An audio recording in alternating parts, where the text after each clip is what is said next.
көп айтып 56 жаштамын. 6 жылдан бері, 50 жашымдан бері ревматоидный артрит мен аябай кыйнап келе жаттым. Мына азыр колоссальный результат.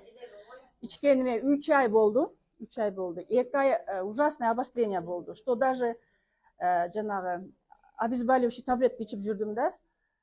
Анан кийин 2,5 айдан кийин уже 80% аяктым. Мынакей азыр мынакей өзүңөр көрүп атасыңар.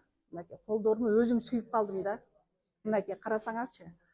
Ушунчалык кыйналдым да, что даже леченияга барып жүрдүм, ош гастрого барып жүргөм, а жерден 6 ай алам, 6 айдан кийин дагы кел дейт. Барбай калдым.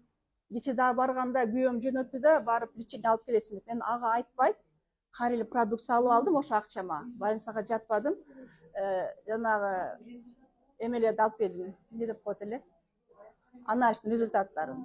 Аларым үйдө турат. Бирок мен дагы деле ушуну ичип атам, мынакей, карагылачы. Ревматоидный артрит. 3 ай дегенде мынакей ушундай результат болду. Мен колдорум, мен кир жуып албай, камыр кылбай, 1 жылдан бери, уже 2 жылдан бери манты дегенди унутуп калдык эле. Мынакей, эми мынакей, көрүңүзчү.